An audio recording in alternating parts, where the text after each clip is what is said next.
my talk is about transforming classrooms into learning communities. And this talk is about my participation as well as my facilitating a roundtable discussion at the Lilly conference. And I'm going to talk about the Lilly conference. And so that is where kind of like the basis of my presentation. I'm going to talk about the Lilly conference, my experience there. As you know, most of you know that the Lilly conference is about advancing teaching and learning. I'm going to talk about the sessions that I attended. I attended many sessions at the conference, but there were 7 that resonated with me because the theme was community. I'm going to talk about learning communities, and I'm going to talk about how we can have our classroom be a learning community itself. The Lilly conference, again, was back in October of last year. I attended the conference last year as well as the year before. During the fall, beautiful Traverse City. Picture where the leaves were changing. It was very beautiful up there.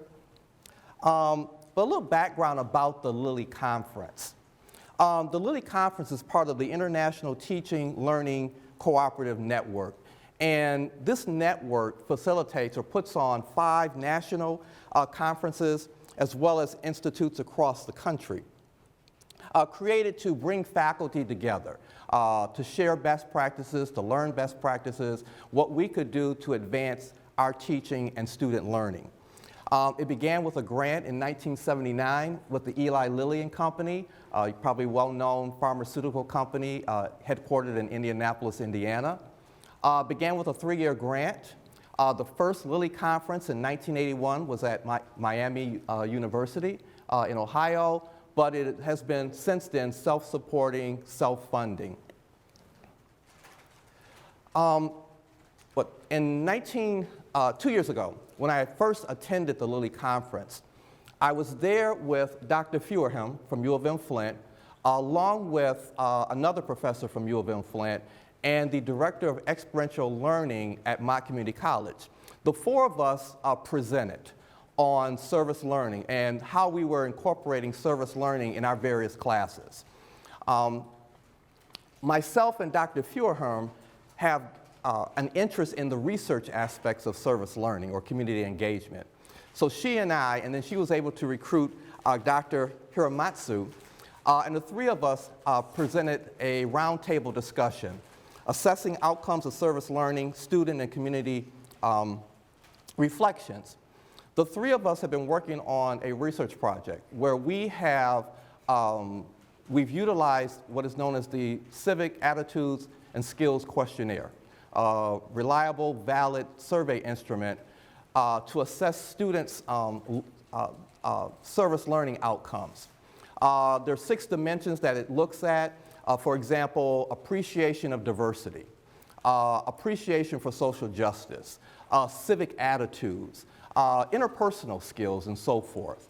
What we've done so far in our respective classes, Dr. Feuerheim teaches, both Dr. Feuerheim and Dr. Hiramatsu teach linguistics. The class that Dr. Feuerheim teaches is a capstone course. Dr. Hiramatsu, her course is a first-year experience, and my course being a capstone. So it's kind of interesting that we have linguistics and business together, but we are looking at across disciplines. So what we did was present our preliminary findings of our research. We've added another individual from U of M Flint, one of the psychology professors that's analyzing our data, and what we hope to do is to publish this year our findings. Preliminarily, some of our findings have been how students during the first year kind of overrate themselves, and then comparing that to the capstone, how I think reality sets in. How students are not feeling as though that their leadership skills, for example, are where they should be. What was also interesting was students felt that they knew everything about the world, everything about Michigan, everything about Flint, for example, because there are questions in the survey about that specifically. Now, afterwards, the post-test has found that no, they are not as knowledgeable. They're sensitive to the issues. They want to do something to help eliminate or lessen the severity of these issues, but they're not as knowledgeable as they thought they were. So that's some interesting outcomes in our survey. But while doing the roundtable session and attending many other workshops, there were 7 in particular. A couple of them, definitely the focus was learning communities, or maybe the concept of community. But these 7 resonated with me because the word community just kept coming up with me as I kept thinking about those particular sessions. So what I did was I thought, well, okay, community. What is community? So looking at some of the online dictionaries, there were 2 definitions that resonated with me. And why they resonated with me was this whole concept of having learning communities and creating a learning community in our classroom. So I like a feeling of fellowship with others as a result of sharing common attitudes, interests, and goals. And when you think about it, the word fellowship means, a friendly gathering. There's a friendly get-together to discuss, issues or common interests and so forth. And then a feeling of caring about others in a group, okay? So the feeling of caring, the feeling of fellowship really resonated with me as far as how we could infuse community, or how we can infuse those dimensions in our classroom. Okay? We all want to feel wanted. We all want to belong. So people want to have a meaningful connection, whether it's in our families, in our jobs, in our work, and in our learning.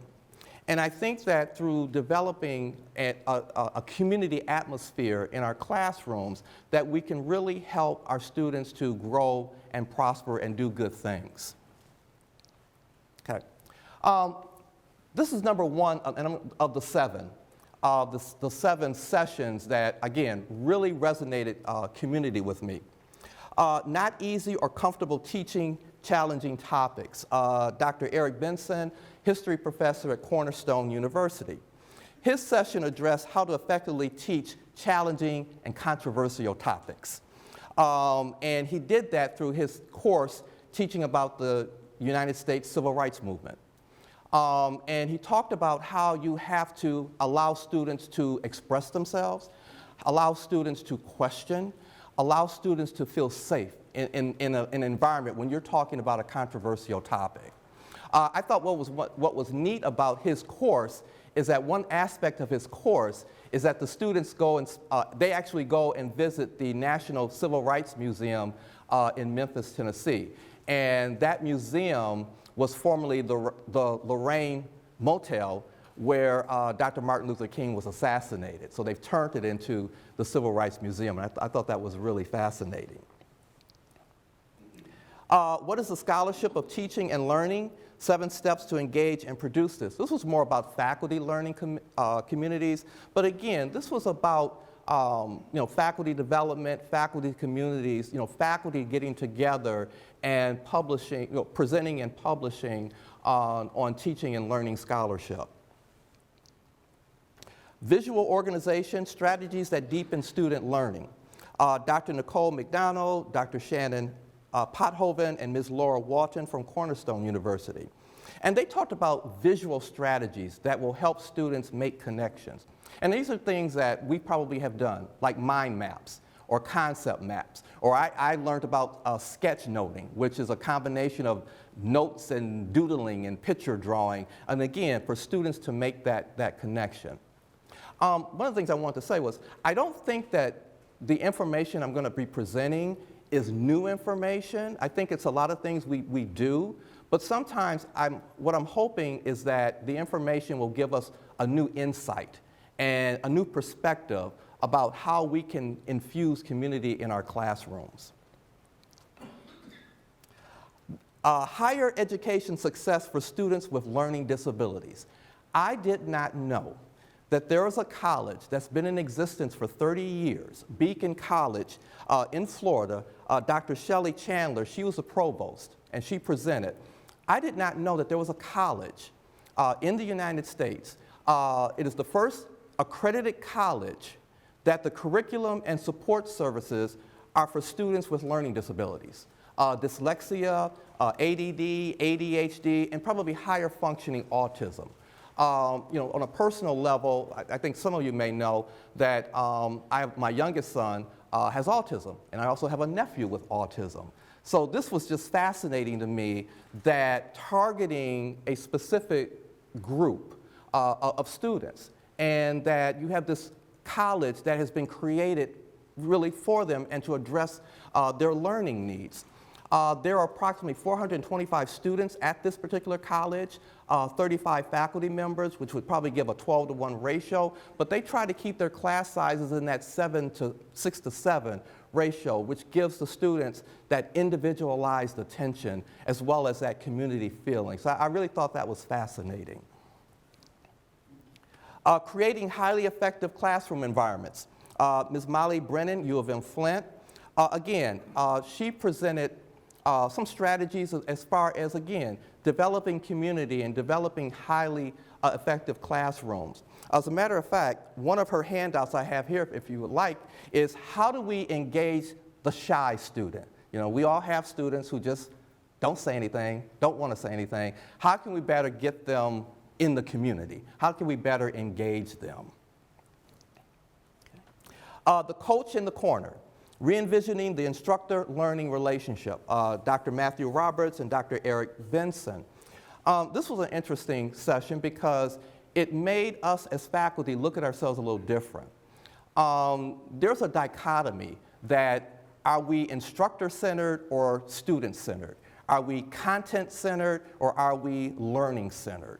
And we tend to look at that as a dichotomy, either we're this or we're that. Well, they said, let's fuse the good parts of all of it and look at ourselves as coaches. Instead of as faculty, we're coaches. And when you think about it, we're coaches, we're guides, we're mentors, we're facilitators of learning.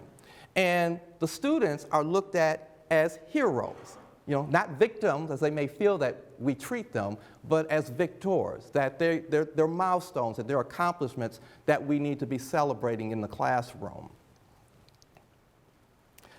And finally, this was really community-focused, re-envisioning the classroom to community-driven learning. Dr. Michael Pascal and Mr. Brian Pickard, both from Cornerstone University. And again, they were talking about, again, infusing that sense of community in the classroom. Okay, so learning communities.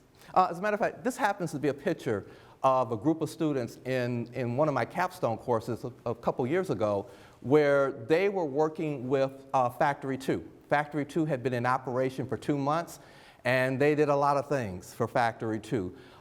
They developed a marketing plan, they developed pricing models, they helped to incorporate accounting systems, they helped to incorporate some lean principles so that the company would, the organization would operate a little more effectively and more efficiently.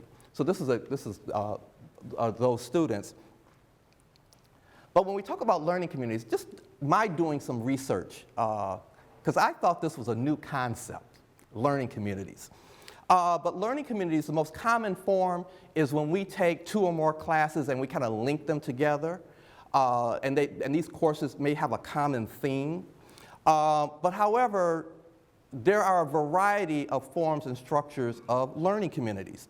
But regardless of how they're structured, the goal is to encourage interdisciplinary learning and to help retain and engage students. Now, at Kettering, we have 3 formal learning communities, or we call them course clusters. There's GREEN, which is generating responsible ecological and environmental neighbors. That's coordinated by Dr. Cohen and Dr. Kiernan. There's CARE, which I'm a part of, Community Action Through Responsible Engagement, and Dr. Laura Miller-Perrenhage, she coordinates that. And then there's CAHEAL, Kettering's Health Focus, Education, and Learning, more focusing on health and well-being and medicine. Dr. Veronica Mormon coordinating that. And essentially our course clusters are linking courses together and where there's a cohort of students that are taking these courses that have this common theme of community engagement, of health-related issues, of environmental sustainability, for example. Okay. Now, doing a little research on learning communities. I thought it was a new concept, but it's not. Actually dates back to the 1900s. Alexander Michaeljohn really kind of started this concept. At one point, he was the president of Amherst College, asked to step down, but then he was asked to help develop what they called the experimental college at the University of Wisconsin. College only existed for 5 years, but you could think of this as kind of like one of the first learning communities in the United States. Kind of an interesting dynamic, a liberal arts curriculum that only focused on great books, reading great works of literature, the ancient Greek Roman philosophers, books like from Herman Melville, Nathaniel Hawthorne, the Shakespearean plays, these great works of literature. That's all they did.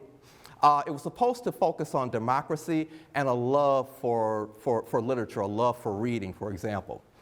They were considered the students were considered free spirits. Supposedly they dressed a little odd, but it was a learning community where faculty and staff were co-equal. They governed this community.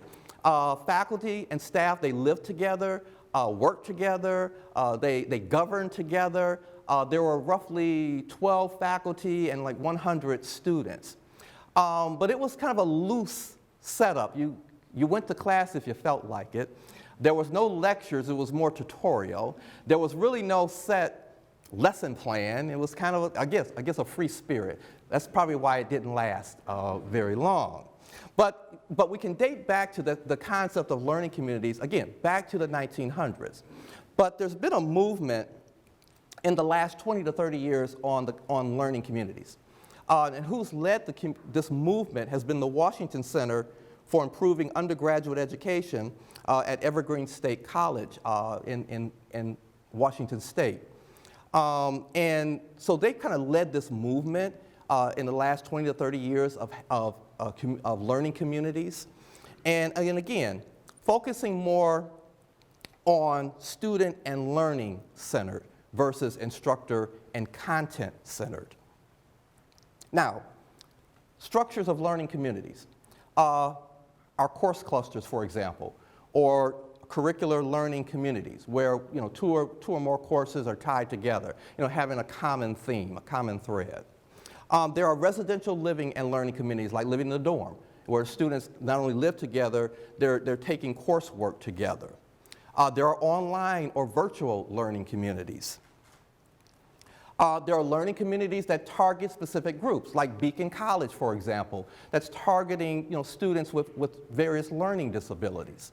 There are target groups based on major. Again, target groups may be based on unrepresented students. We do supplemental instruction, like in the calculus courses and maybe in, I think, some of the other courses. That is a learning community where we have the peer tutors. And then in the classroom, fostering a learning community in the classroom where we foster a sense of belonging, where students connect to one another and students also connect to the course content. Which, as we know for faculty, that's our challenge.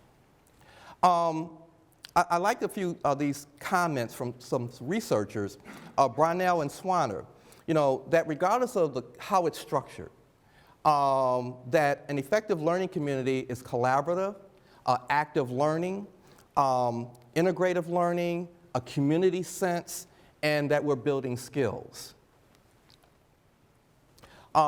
Vincent Tinto, who's a renowned researcher in higher education, he says that, regardless again of the structure, there's shared knowledge, there's shared knowing and shared responsibility.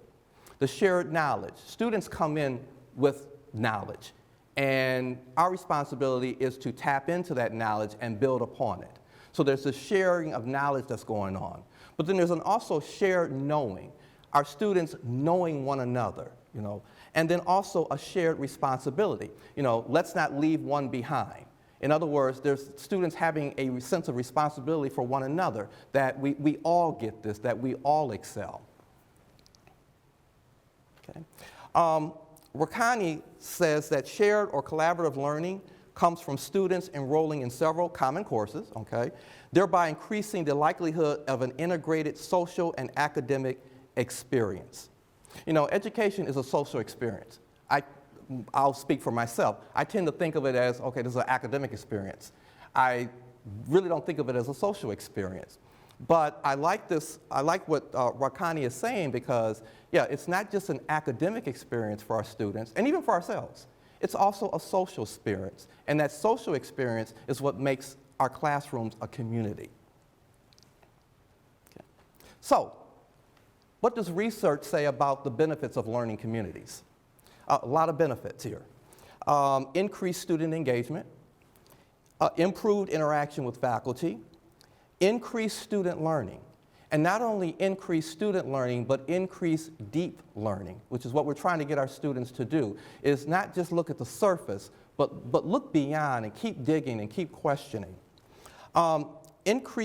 Improved student perceptions of learning gains, improved problem-solving skills, improved workforce, or what we call the soft skills, higher grade point averages, higher student retention and degree completion, greater respect for diversity of students, and then a holistic learning experience across and within disciplines. So learning communities, there's research out there that learning communities are effective. Now, so how can we create a learning community just in our own classroom? Okay? It could be something as simple as having the desk in a circular or U shape. Now, not all of our classrooms like this one allows for that. But I've noticed that the liberal studies professors, I noticed they do this a lot in their classes, that, especially on the fourth floor. The School of Management is on the fourth floor. My classes are on the fourth floor. I need to get out more. But as I walk the fourth floor and I see, Dr. Callahan and Dr. Stodola, Dr. Meeber, their classes, it's always, this circular. Again, and that helps to create community. We're all looking at one another. So what can we do? One, we have to create trust in our classroom. Our classroom should be a safe environment. Students should be able to tell their stories. Students should be able to take risks. Yes, we do mark a grade, we do mark a test problem wrong, okay? But maybe not be, but it's not so much, okay, they got it wrong, but they have to understand why. And maybe we give them points for maybe understanding what they did wrong and how they correct it, not be so punitive. And students have to have a voice, okay? Now, this makes us vulnerable to say, hey, students have a voice in their learning. It does make us vulnerable. But I think that students appreciate that, because we are giving them their respect and giving them a say in their education. Active learning. I think we're all familiar with active learning pedagogies. And I do have a handout. Now, this handout I had received at the Quad Pod Teaching Consortium from one of the presenters that talked about a variety of active learning strategies. And what I like about the handout was that the strategies could be as simple as the minute paper. I know a lot of us do that, the minute paper. Something in the mid-range, maybe doing case studies. And then something a bit more complex, like what I do in our capstone, where we're actually doing a consulting project, some experiential learning project. But there's a whole variety of things that we can do as active learning strategies in our classroom. Faculty collaboration. I think that's one of the neat things about the course clusters, for example, where you have this multidisciplinary, interdisciplinary group of faculty that are working together in these course clusters. It allows us to get out of our silos. Integrative curriculums. Integrative curriculums. Again, that collaboration. It's kind of interesting. The School of Management, I have often said, we kind of teach in silos. And actually, our curriculum, our business curriculum, is no different than business curriculums across the country, if not across the world, in that business professors teach in silos. Here's the accounting course, here are the marketing classes, here are the operations classes, here are the management classes, and there's one class at the end, whether it's called strategic management, some call it business policy, we call it the capstone. There's that one class that's supposed to tie all of that together. And again, most business curriculums are like that. I'm starting to do some research, and I'm hoping to write an article this year, amongst all other hopes that I have, that to talk about how can we integrate, let's say, a business curriculum using community-based learning. In other words, how could I infuse community engagement within the business curriculum that kind of makes it cohesive, and that there's a common thread throughout the entire curriculum, and what would that do to the student experience? But again, integrating curriculum. So, not only do we have silos with departments, we can even have silos within our own departments that we need to integrate. Developing some learning strategies. Yes, we do recommend students to go to the Academic Success Center, to seek tutoring, to get writing assistance. But you know what? They're saying, the research is saying that it shouldn't be an option. It should be a part of the course. And it doesn't mean that, and it shouldn't be an extra burden or a feeling for a student that, oh, if I have to go to tutoring, that means I must be, I must be dumb. No, it's not that. Or that my writing must be, not good. No, your writing is excellent, but let's take it to the next level. Let's perfect it even more. So looking at these services not just as extra burden or if you need it, but maybe somehow make it a part of the course content. And then feedback. No surprises. Students should not be surprised about their learning. They shouldn't wait until they get their final grade to know how well they did in a course. It should be continuous. We talk about quality assurance. We talk about quality initiatives in operations. There should be and that is continuous. Well, there should be continuous feedback, in our learning communities. Since I'm part of School of Management, I'll talk a little bit about leadership. And I'm going to tie this into this sense of community in our classrooms. I think one of the best leadership books out there is The Leadership Challenge by Coos and Posner, How to Make Extraordinary Things Happen in Organizations. I think it's one of the best leadership books out there. It is common sense. It's none of the elaborate wording. It's just common sense leadership. Good leaders do good things, but great leaders do extraordinary things. And how do they do that? By aspiring and inspiring. Well, if you think about it, our classrooms, our individual classrooms, are quasi-organizations. As faculty, we're the leaders. And I don't like the word subordinate, but our students are followers. I like that better, because if you're a leader, you tend to have followers. So our students are followers, and as faculty, we are leaders, okay? Now, this book, The Leadership Challenge, the chapters are divided into practice. The first chapter is about model the way. The second chapter, or I should say practice, inspire a shared vision, challenge the process, enable others to act, and encourage the heart. Now, in model the way, the researchers are saying, great leaders model the way. In other words, you model appropriate behavior. We don't just talk the talk, we walk the talk. Whatever we expect of our students, the students should expect it of us. So we're modeling the appropriate behavior. Inspire a shared vision.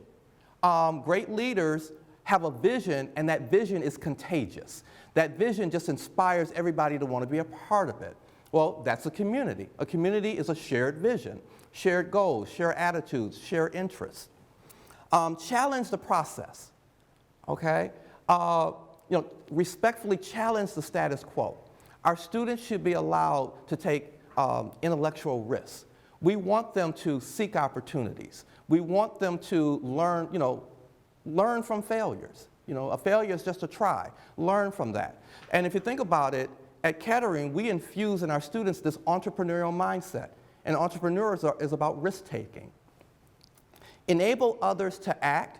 That's that active learning. That's that collaboration that we infuse in the classroom. And then finally, encourage the heart. Recognize contributions, celebrate victories. And it's interesting that the researchers said in the corporate world, this one, encourage the heart, is probably the least seen in corporate leadership, encourage the heart. But if you think about it, it goes back to the one session that I attended at the Lilly conference that talked about the coach. And that if we're the coaches or the guides as faculty, and our students are referenced as heroes, well, you're celebrating milestones. We're celebrating accomplishments. We're celebrating victories, in our classrooms. So this resonated with me because, this whole idea of community. And I think that as faculty, that when we model the way, we inspire, we have a vision for our students, we have a vision for our class, that we encourage, we celebrate. I think when, as a leadership tactic, I think that we infuse that in our classrooms. I think that it will really engage our students, and it brings that sense of community in our classroom.